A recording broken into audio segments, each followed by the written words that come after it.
Baik, pada video kali ini saya akan menjelaskan apa itu circular queue. Nah, definisi circular queue. Nah, sebelum kita masuk ke dalam circular queue, mari kita tahu apa itu queue. Queue atau antrian adalah barisan elemen yang apabila elemen ditambahkan, maka penambahannya berada di posisi belakang atau rear. Dan jika dilakukan pengambilan elemen, dilakukan di elemen paling depan atau front. Circular queue adalah struktur data linear di mana operasi dilakukan berdasarkan FIFO atau first in, first out yang berprinsip posisi terakhir dihubungkan kembali ke posisi pertama untuk membuat lingkaran. Circular queue digunakan untuk mengisi kelemahan atau kekurangan dari queue biasa yang diimplementasikan dengan array. Circular queue biasanya digunakan pada queue yang menggunakan array sebagai penyimpan elemen queue-nya. Oke. Nah, ilustrasi circular queue. Nah, kondisi awal misalnya seperti ini. Indeksnya misalnya maksimal 5. Di sini isinya masih kosong, maka frontnya sama dengan kosong dan rearnya juga kosong atau 0.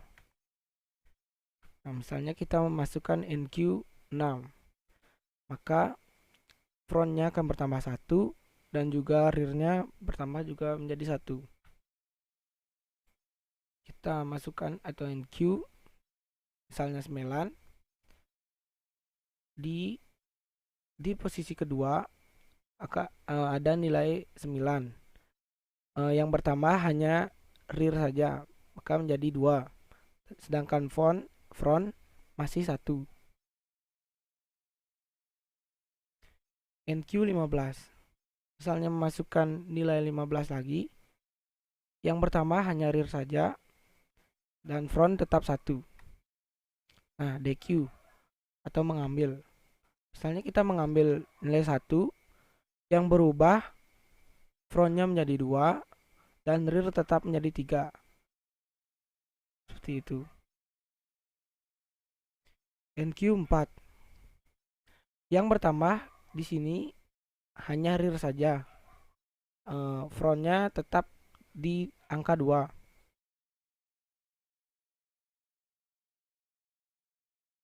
NQ 17. Berada di posisi 5, yang bertambah rearnya menjadi 5, frontnya masih 2. Itu NQ 29. Karena maksimal sama dengan 5, maka dia akan pindah lagi ke 1. Karena masih ada tempat, maka kita bisa memasukkan data lagi. Seperti itu.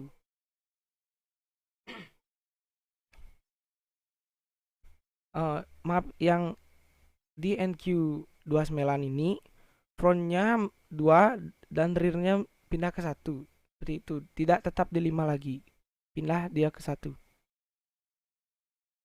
Nah, misalnya NQ 9, kita menambahkan data lagi, maka akan terjadi error. Karena slot sudah penuh dan tidak bisa menambahkan data lagi. Maka nilainya akan tetap front 2 dan rear tetap 1. DQ. Karena nilai awal yang akan hilang, maka frontnya akan pindah ke 3 dan rear tetap di 1.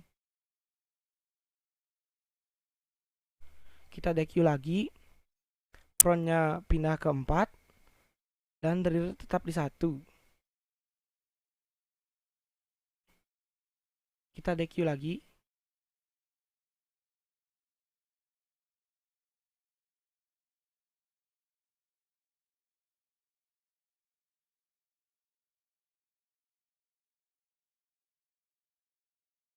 Oh maaf, ini saya salah memasukkan nilainya.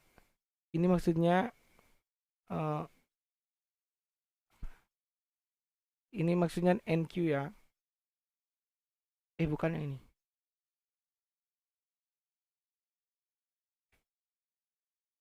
NQ. Sudah.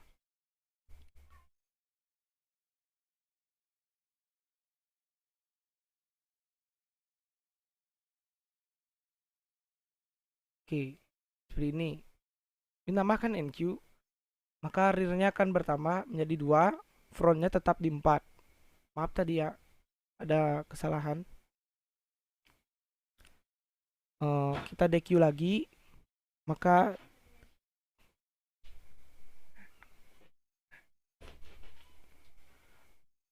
DQ-nya berubah menjadi 5 dan rear-nya tetap di 2. Seperti itu. Kita DQ lagi. Nah, seperti ini. Tidak akan tetap di 5 dan front-nya pindah ke 1. Karena sudah sama dengan maksimal, maka front tidak boleh ditambahkan 1. Tapi front disebut menjadi 1. Kita DQ lagi. Frontnya sama dengan 2 dan rear sama dengan 2. Baik, kita DQ lagi. Nilainya menjadi kosong, maka front akan menjadi 0 dan juga rear akan kembali ke 0. Maka kita akan mulai dari awal lagi. Nah, aku beri contoh. Misalnya ini akan ku aplikasikan ke pseudocode dengan nilai 18, nilai 224, nilai 329, nilai 437, dan nilai 540. Baik, di sini saya sudah masuk di pseudocode-nya. Yang pertama, kita masukkan library, habis itu struct queue yang berfungsi untuk kumpulan tipe data yang digabungkan menjadi satu kesatuan agar mudah dalam operasinya. Nah, ada integer rear dan front, integer size, integer pointer r. Ini yang berfungsi menyimpan pointer memori dari r. Habis itu q integer s, front di insign rear, di insign min1. Nah, ini berfungsi agar kita memasukkan nilai dari 0. Habis itu size sama dengan s dan r sama dengan new integer s. Habis itu untuk memasukkan data yaitu NQ, ada DQ untuk mengambil data, dan display queue untuk menampilkan circular queue-nya. Oke, yang pertama saya memasukkan NQ. Nah, jika NQ sama dengan 0 dan rear sama dengan size min1 atau rear sama dengan front min1 mode size min1, maka akan muncul Q is full. Nah, ini maksudnya jika nilainya sudah penuh, maka akan keluar nilai tulisan Q is full dan tidak bisa masukkan data lagi. Jika else if front sama dengan min1 dan front sama dengan rear sama dengan 0, maka kita bisa memasukkan data.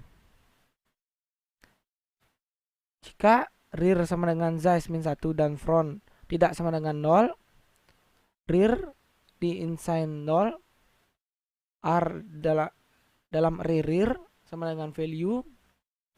Nah, ini maksudnya jika size rear sudah berada di posisi teratas dan masih ada tempat atau belum 0 atau belum penuh, maka akan keluar value. Nah, jika tidak memenuhi persyaratan ketiga di atas, maka rear akan di-increment atau ditambahkan 1. Oke, kita masuk di DQ. Jika front sama dengan min1, maka akan mengeluarkan output Q is empty. Return integer sama dengan min. Nah, integer sama dengan min ini berfungsi jika tidak memiliki nilai apapun. Jika tidak memiliki nilai apapun, akan keluar output Q is empty. Oke, di sini ada in data sama dengan R dalam array front dan R dalam array on sama dengan min 1. Jika front sama dengan rear, front di insign min 1 dan rear di insign min 1, maka ini akan mengeluarkan output min 1 untuk front dan min 1 untuk rear. Habis itu else if front sama dengan size min 1, front 0 akan mengeluarkan output 0. Dan jika tidak menginput di atasnya, maka front ditambahkan 1.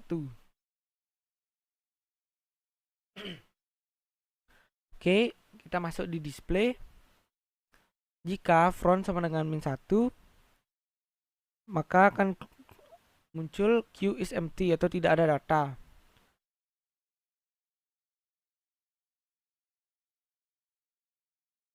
Oke, kita masuk ke penginputan nilai ya.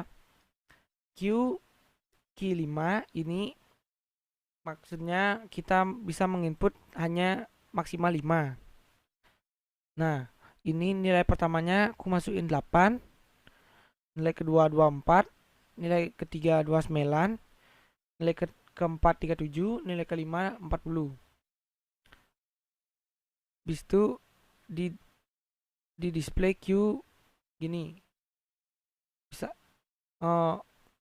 nilai yang akan diambil dari yang pertama, yaitu DQ 8 dan juga DQ 24. Nah, jika masih ada slot, maka 9 dan 20 masuk. Seperti itu. Oke, coba kita jalankan.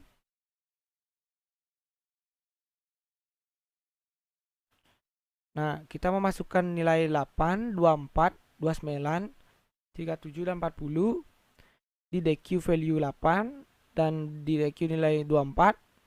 Maka elemen in circular queue adalah 29, 37, dan 40. Bis itu masuk nilai 9 dan 20.